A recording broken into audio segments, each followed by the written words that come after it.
Assalamualaikum warahmatullahi wabarakatuh. Kami dari kelompok 4 yang terdiri dari saya sendiri Anita dan rekan saya Tiana Sari akan memaparkan materi mengenai penomoran dalam karya tulis ilmiah dan subbab versi lain.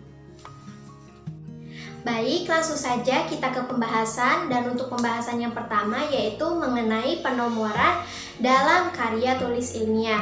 Nah, untuk penomoran itu sendiri dibagi menjadi 3 penomoran. Yang pertama menggunakan angka Romawi kecil, yang kedua menggunakan angka Romawi besar, dan yang ketiga menggunakan angka Arab. Untuk penomoran yang pertama ada yang disebut dengan menggunakan angka Romawi kecil. Nah, angka Romawi kecil ini biasanya digunakan untuk halaman-halaman awal seperti halaman judul, abstrak, kata pengantar, daftar isi, daftar tabel, daftar grafik, serta daftar singkatan atau lambang. Nah, untuk lebih jelasnya bisa dilihat melalui contoh gambar berikut. Kemudian, untuk penomoran yang selanjutnya menggunakan angka Romawi besar. Angka Romawi besar digunakan untuk menomori tajuk bab, seperti bab pendahuluan, bab orientasi, bab metode, bab objek penelitian, bab analisis data atau pembahasan, dan bab penutup. Untuk lebih jelasnya bisa dilihat melalui contoh berikut. Yang ketiga ada yang disebut penomoran dengan menggunakan angka Arab. Angka Arab digunakan untuk menomori halaman-halaman naskah mulai dari bab 1 atau bab pendahuluan sampai bab terakhir pada daftar pustaka, termasuk untuk menomori riwayat hidup, tabel, grafik, bagan, dan skema. Untuk lebih jelasnya bisa dilihat melalui contoh berikut.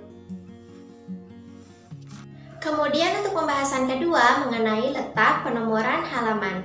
Nah, di sini dijelaskan bahwa berupa kata pengantar, daftar isi, daftar tabel, daftar grafik, daftar bagan, daftar skema, daftar singkatan, dan lambang menggunakan angka Romawi kecil yang diletakkan di bagian bawah, tepat di tengah-tengah.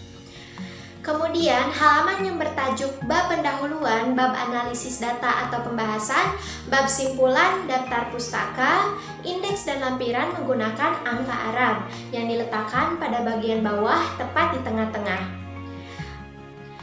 Adapun halaman-halaman naskah lanjutan menggunakan angka Arab yang diletakkan pada bagian atas tepat di tengah-tengah. Untuk pembahasan selanjutnya akan dipaparkan oleh rekan saya Tiana Sari. Di sini ada penomoran anak bab. Anak bab dan subanak bab dinomori dengan angka Arab sistem digital. Angka terakhir dalam digital ini tidak diberi titik, seperti 1.1, 1.2, 2.1, 2.2, 2.2, 2.1, 2.2, 3.1, 3.3. Dalam hal ini, angka digital tidak boleh lebih dari 3 digit angka. Jika 3 digit angka sudah digunakan, penomoran selanjutnya menggunakan A, B, C. Kemudian 1 kurung tutup, 2 kurung tutup, 3 kurung tutup. Selanjutnya A kurung tutup, B kurung tutup, C kurung tutup. Kemudian dalam kurung 1, dalam kurung 2, dalam kurung 3, dan seterusnya. Kemudian bisa dilihat di sini ada contoh dari penomoran dengan sistem digital. Dan yang terakhir di sini ada penomoran subbab versi lain.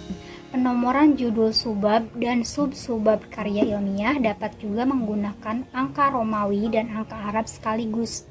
Jika kita menggunakan konsep angka Romawi, unsur ke bawahnya huruf besar seperti A besar, B besar, C besar, dan seterusnya. Di bawahnya digunakan angka Arab seperti 1, 2, 3, dan seterusnya. Selanjutnya, huruf kecil seperti A kecil, B kecil, C kecil, dan seterusnya.